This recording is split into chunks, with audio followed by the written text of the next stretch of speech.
Assalamualaikum warahmatullahi wabarakatuh. Halo, selamat malam pemirsa. Senang sekali saya Zulkifli Ramli dapat kembali menjumpai Anda dalam obrolan Karebosi pada malam hari ini pemirsa. Dan saya akan menemani Anda selama 1 jam ke depan membahas tema yang menarik pemirsa, masih seputar dengan aksi unjuk rasa yang dilakukan oleh sejumlah mahasiswa di Indonesia yang tak terkecuali juga dilakukan di Kota Makassar, Sulawesi Selatan sebagai bentuk protes terhadap kebijakan pemerintah yang terus bergulir yang diwarnai di sejumlah daerah di Indonesia. Nah, mahasiswa yang turun ke jalan sebagai gerakan memprotes sejumlah rancangan undang-undang, baik itu revisi Undang-Undang KPK yang telah disahkan oleh DPR RI maupun sejumlah rancangan undang-undang lainnya yang akan atau telah dibahas oleh DPR RI, diantaranya juga adalah rancangan Kitab Undang-Undang Hukum Pidana atau RKUHP. Lalu seperti apa dan bagaimana menyikapi aksi protes dan sejumlah kebijakan nanti akan kita bahas bersama 3 narasumber saya. Saya perkenalkan, yang pertama ada Pak Sukri Thammas selaku pengamat politik. Assalamualaikum, selamat malam Pak Sukri. Waalaikumsalam warahmatullahi wabarakatuh. Apa kabar? Alhamdulillah baik. Terima kasih telah menyempatkan hadir di obrolan Karebosi meskipun di mana-mana sekarang macet akibat dampak dari unjuk rasa. Yang kedua ada Bapak Herman selaku peneliti dari Kopel. Assalamualaikum, selamat malam Pak Herman. Malam. Kabar baik Pak? Alhamdulillah. Alhamdulillah, terima kasih juga telah menyempatkan hadir di obrolan Karebosi. Dan pemirsa, sebelum kita mulai pembahasan kita simak dulu informasi dari meja redaksi Selebes TV berikut ini.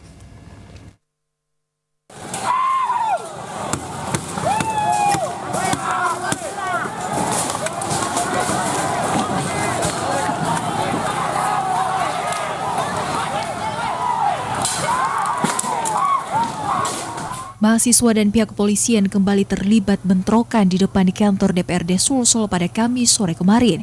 Mahasiswa yang tidak terima rekannya ditangkap polisi berpakaian preman langsung melakukan pelemparan ke arah polisi.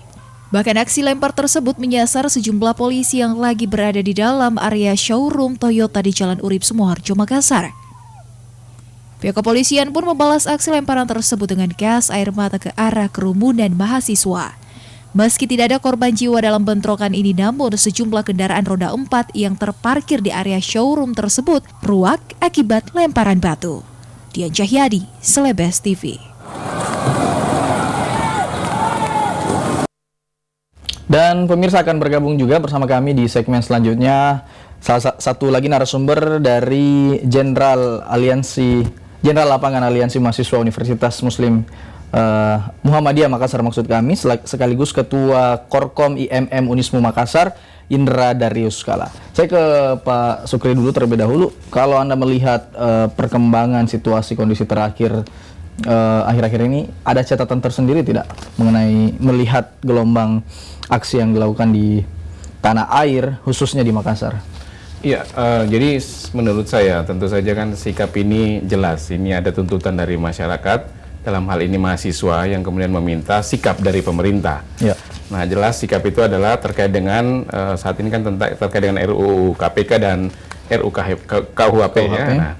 Nah, jika sikap ini kemudian yang diharapkan oleh teman-teman mahasiswa di lapangan kemudian belum didapatkan, ya ada kemungkinan misalnya proses ini barangkali akan terus berjalan ya, karena sebagai sebuah upaya untuk untuk meletakkan proporsi dukungan mahasiswa terhadap masyarakat dengan melihat bahwa RUU KUHP dan RUU KPK ini dianggap seolah-olah tidak pro ke masyarakat atau pro pada kondisi yang diinginkan masyarakat paling tidak. Sehingga kalau kita berpikir bagaimana kondisi ini akan berlangsung, saya kira kalau misalnya tidak ada penyikapan yang jelas dari pemerintah atau yang tegas dari pemerintah terkait dengan sikap apa yang memang harus dilakukan, dan mungkin itu sejalan dengan apa yang diinginkan mahasiswa, barangkali proses ini mungkin masih akan berlangsung. Dan kemarin kan kita sudah lihat ini proses yang terjadi terutama di Kota Makassar ini sudah beberapa hari. Tadinya kita berpikir mungkin ini akan terjadi 1-2 hari saja sebagai sebuah wujud sikap menolak pada 2 rancangan undang-undang itu, tapi ternyata ini masih berlangsung terus. Artinya mungkin sampai saat ini mahasiswa masih belum mendapatkan apa yang Sampai malam ini saya mendengar kabar juga masih sementara berlangsung unjuk rasa di sekitar Jalan Urip Sumoharjo dan berlangsung ricu dan bentrok. Kalau Anda melihat sendiri, wajar saja kemudian jika reaksinya seperti itu, ada bentrok di mana-mana jika kemudian tidak ada respon yang diinginkan oleh teman-teman mahasiswa? Ya, sebenarnya begini, dalam konteks demokrasi unjuk rasa atau menyampaikan pendapat itu adalah sebuah hal yang wajar. Ya. Nah, tentu saja kemudian menjadi catatan apakah kemudian bentrok atau berkonflik atau ada hal-hal yang terkait dengan aspek kekerasan dan pengrusakan misalnya adalah bagian dari itu, saya kira tidak. Karena itu bukan bagian dari demokrasi tidak pernah mengajarkan tentang bela tindakan kekerasan. Ya, itu di luar itu. Kalau itu kemudian terjadi, tentu saja ada aspek lain yang barangkali ikut terlibat. Saya kira ada banyak hal, karena ini kan kerumunan massa. Kita tidak bisa memilah secara tegas satu persatu ini betul mungkin mahasiswa, ini barangkali dari kalangan lain, ataukah betulkah ini kepentingannya masih pure kepentingan mahasiswa seperti yang diinginkan, atau kemudian ada kepentingan-kepentingan lain yang ikut di dalamnya. Itu juga susah sekali untuk dipilah. Maka kemudian seringkali proses-proses seperti ini ya, ketika berlangsung terus-menerus dalam konteks kerumunan seperti ini, memang hal-hal seperti ini mungkin saja bisa terjadi, dan saya kira kita lihat di mana-mana, meskipun sebenarnya itu tidak kita tidak harapkan. Saya kira saya kira itu teman-teman mahasiswa yang berdemonstrasi, yang menuntut pemerintah untuk bersikap terkait dengan RUU 2 RUU ini, saya kira tidak merencanakan sejak awal atau tidak meminta sejak awal untuk melakukan kerusuhan. Jika ini bisa dibicarakan dengan baik misalnya, dan disampaikan tuntutannya dengan baik, kemudian pemerintah menyikapi seperti apa yang mungkin dipikirkan mahasiswa, saya kira hal-hal seperti ini tidak terjadi. Nah, yang kemudian menjadi pemicu ini juga masih menjadi pertanyaan, pemicu bentrok. Apakah karena lambannya respon dari DPRD di sini, atau mungkin ada perusuh, tapi apakah ini kemudian bisa dikatakan kecolongan juga bagi pihak aparat keamanan dalam mengantisipasi? Iya, kalau misalnya lamban, saya kira kita juga harus melihat konteksnya. DPRD sini kan tidak secara langsung terkait dengan undang-undang dua rancangan undang-undang itu, karena domainnya berbeda. Tapi bahwa kemudian anggota DPRD sini adalah perwakilan masyarakat yang diharapkan mampu menyampaikan melalui jalur-jalur, mungkin melalui lewat partainya, melalui jalur komunikasi vertikal pemerintah misalnya, itu memungkinkan. Bahwa ini kecolongan, sekali lagi saya katakan, baik pihak keamanan maupun mahasiswa saya kira tidak mengharapkan ini terjadi. Bahwa kemudian ini terjadi, yang saya katakan tadi, kita harus melihat ini dalam konteks yang tidak dalam kerangka bahwa mahasiswa dengan sengaja merencanakan untuk meminta pemerintah bersikap dengan cara seperti ini. Ya, dan saya kira juga itu juga yang itu juga yang dipikirkan oleh aparat keamanan. Bahwa ini terjadi, ya saya kira mungkin sudah ada hal yang di luar kendali. Yang mungkin ya itu tadi, mari kita sikapi bijaksana. Saya kira kita juga tidak bisa menyalahkan masing-masing pihak, karena ini kerumunan konteksnya. Kita tidak bisa menunjuk bahwa kamu yang salah, ini yang salah. Tapi mari kita lihat yang baik. Yang bisa saya katakan adalah bahwa proses ini mengharapkan sikap real pemerintah terkait dengan ini. Nah, ini makanya kita masih menunggu. Saya kira teman-teman mahasiswa saya kira di lapangan masih menunggu sikap itu, karena kalau sebagai sebuah upaya untuk menuntut dan menyampaikan pendapat, kalau kemudian apa yang kita minta sudah dipenuhi, saya kira kan tidak perlu lagi untuk melanjutkan apapun. Ketua juga sudah. Tapi kalau masih berlanjut, artinya ya dalam benak teman-teman mahasiswa barangkali masih ada hal yang belum didapatkan atau yang diharapkan mestinya terjadi dalam konteks untuk kepentingan masyarakat belum terlihat. Baik, saya ke Pak Herman. Anda sendiri ada catatan tersendiri tidak melihat gelombang aksi yang terjadi belakangan ini, Pak? Iya, jadi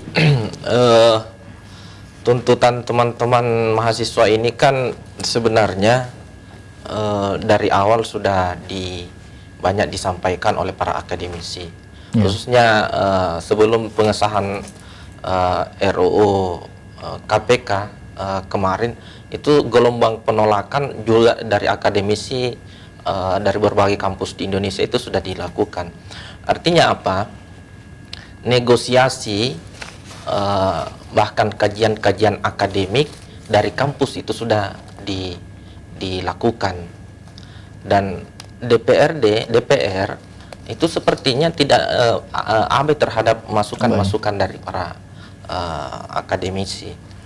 Nah, apa yang terjadi kemudian beberapa hari, pekan-pekan terakhir ini, khususnya pasca pengesahan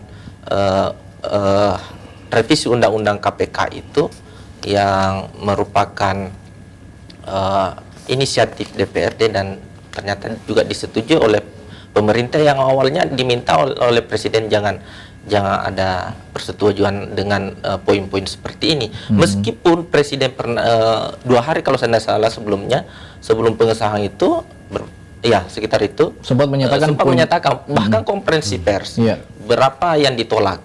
tapi ternyata disetujui juga. Nah, inilah saya pikir yang mengundang reaksi publik, khususnya teman-teman mahasiswa untuk saya kira ini secara sadar mereka turun di jalan melakukan penolakan itu, meskipun ketika dua hari setelah pengesahan RUU revisi Undang-Undang KPK itu kemudian muncul isu-isu rancangan undang-undang yang lainnya memang sudah sejak dari lama juga dibahas oleh DPRD yang pada di akhir-akhir masa jabatan ini itu kemudian akan juga disahkan dengan berbagai norma-norma pengaturan-pengaturan yang kontroversial dalam undang-undang tersebut. Nah, sebenarnya kalau saya melihatnya bahwa revisi undang-undang KPK ini ya menjadi pemicu dari sekian banyak undang-undang yang kontroversial yang membuat mahasiswa turun di jalan begitu banyak. Ya, baik. Kalau Anda melihat berarti wajar saja begitu jika kemudian gelombang aksi itu masih banyak terjadi, bahkan sudah ada juga yang tewas di Kendari dan beberapa aktivis juga ada yang ditangkap dan juga ditetapkan sebagai tersangka. Bagaimana melihatnya? Iya, inilah yang harus kita terima. Ini adalah buah dari kebijakan yang tidak memihak kepada masyarakat, kepada rakyat, yang dilakukan oleh dua persetujuan baik eksekutif maupun legislatif, Presiden sebagai pemerintah dan DPRD sebagai perwakilan masyarakat. Hari ini saya kira dengan gelombang massa seperti ini, representasi sebagai wakil rakyat di DPR di Senayan sana itu sudah, saya pikir ini sudah tidak ada gunanya ada DPR ada di sana dengan gelombang massa justru representasinya ada di mahasiswa. Ada di lapangan sekarang ini representasi warga. Baik, nah pemirsa, kita akan lanjutkan pembahasan kita usai jeda yang satu ini. Anda juga bisa bergabung di layanan interaktif kami di 0411-368-1002 dan kami kembali menyampaikan bahwa di segmen selanjutnya akan ada narasumber satu lagi yang akan bergabung, ada Indra Darius Kala selaku Jenlab Aliansi Mahasiswa Unismu Makassar atau juga selaku Ketua Korkom IMM Unismu Makassar. Obrolan Karebosi kembali sesaat lagi.